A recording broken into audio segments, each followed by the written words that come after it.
Bom dia, povo abençoado de Deus, a graça e a paz do Senhor Jesus seja com todos. Começando mais um dia abençoado para a glória de Deus. Meditando aqui hoje em Mateus 13, versículo 44. Quando Jesus fala ali da parábola do reino de Deus, o tesouro escondido. Ele conta ali acerca de um tesouro escondido num campo, onde um homem encontrou esse tesouro. Ele escondeu o tesouro e com alegria ele foi e vendeu tudo e comprou aquele campo. Que interessante essa parábola. O reino de Deus é semelhante a esse tesouro escondido. E aquele homem, ele vai e ele esconde. Por quê?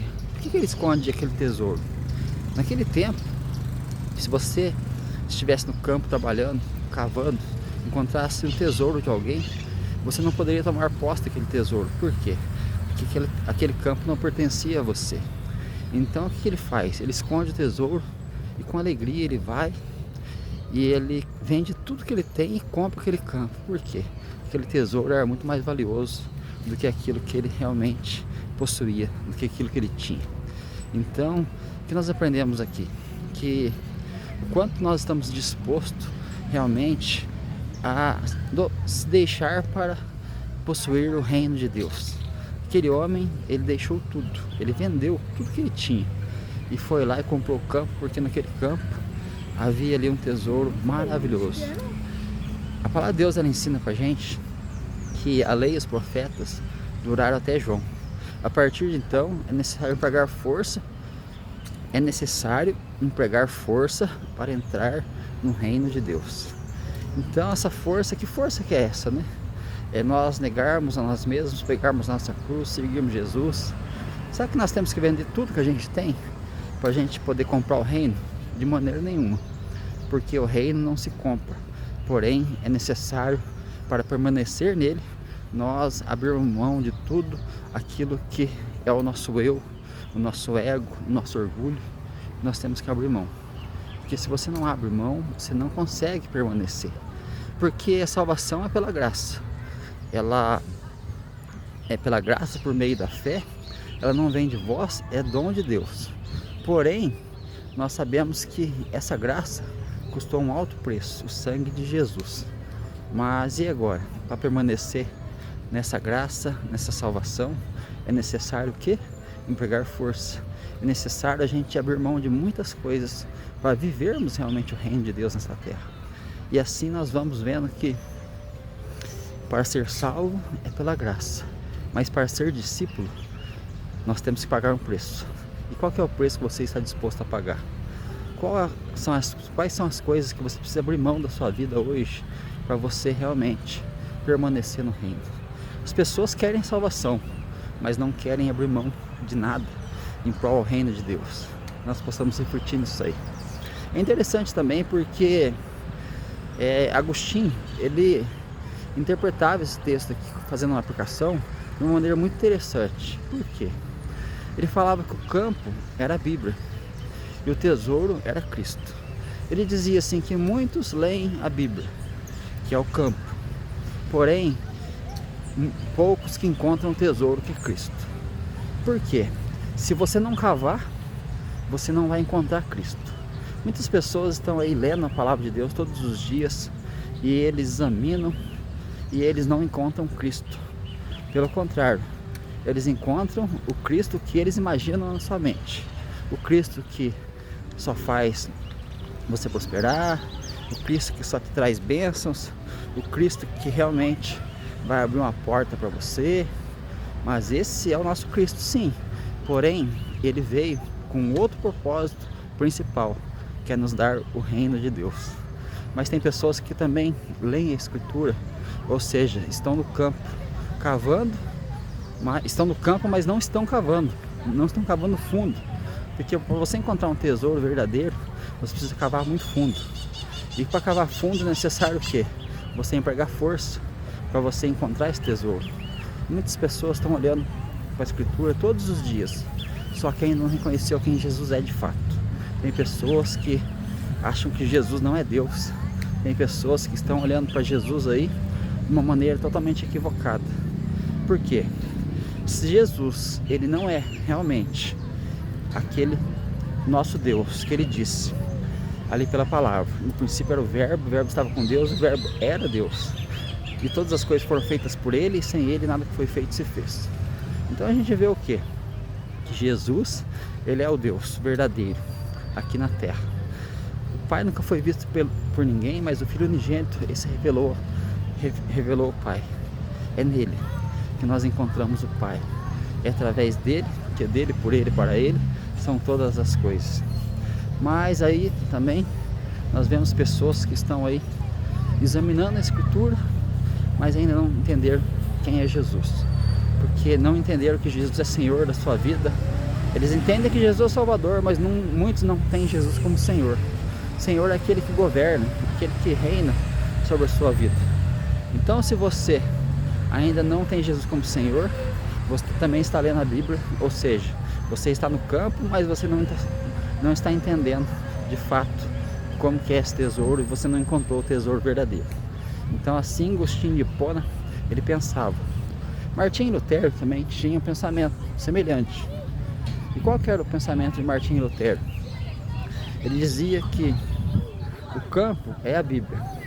Porém, por causa do próprio ego, as pessoas não conseguiam encontrar esse tesouro. Então esse tesouro, eles nunca achavam. Por quê? Bom dia. Eles não achavam tesouro por causa do orgulho. O orgulho da religiosidade. A religiosidade é o que mais tem deixado as pessoas cegas hoje em dia. As pessoas às vezes estão lendo a Bíblia de uma forma religiosa. As pessoas olham com o óculos da religião.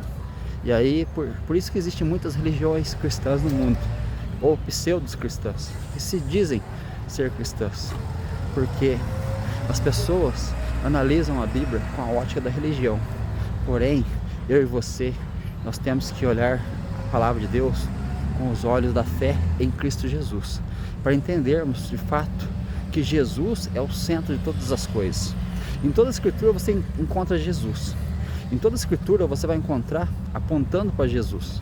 Então, se você não está olhando para a palavra de Deus dessa forma, Jesus sendo o centro, Ele sendo o Senhor da sua vida, Ele sendo o Rei dos Reis que reina sobre você, você está realmente, num campo, mas você ainda não encontrou o tesouro.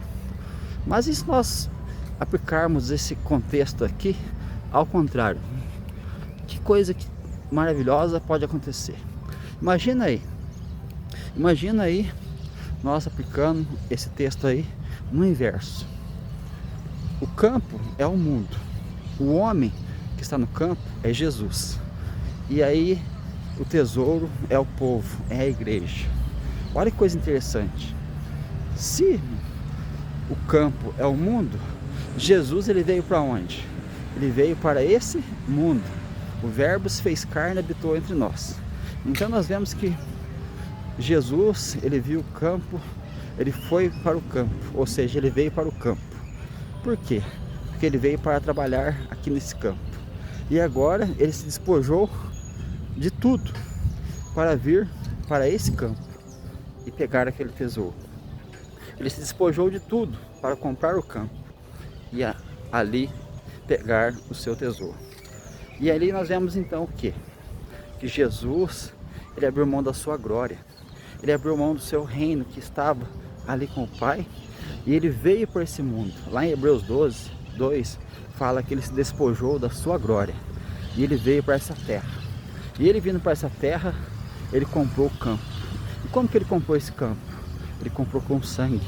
O sangue dele derramado ali no madeiro foi com que ele comprou o campo. E ali ele pegou o tesouro. O tesouro que estava escondido por conta dos seus pecados, por conta dos erros de todo ser humano. Ele vem e agora ele compra o campo e ele pega o tesouro. Esse tesouro na mão de Jesus, ele vai se tornar algo precioso, porque ele vai realmente fazer com que esse tesouro é levado ao reino dos céus. Então esse tesouro aqui, nessa interpretação, aplicação, nós vemos que somos nós, você realmente, A palavra de Deus fala que Davi era menino dos olhos de Deus. Então nós vemos a importância que nós temos para Deus. Deus, ele não quer que nenhum se perca, mas que todos venham à salvação. Então, se nós olharmos para essa ótica, nós vemos o quê? Que Deus, ele olhou para essa terra, e aí Jesus olhando também, ele fala assim: esse campo aí, eu vou trabalhar nele, e eu vou comprar esse campo, porque tem um tesouro escondido ali, e eu vou pegar esse tesouro, e na minha mão ele vai se tornar realmente agora algo precioso, porque ele vai estar agora sendo levado para o reino eterno. Então que coisa maravilhosa, né? Então, meus irmãos, pense, medite, reflita aí, para que você possa estar fazendo uma análise da sua vida.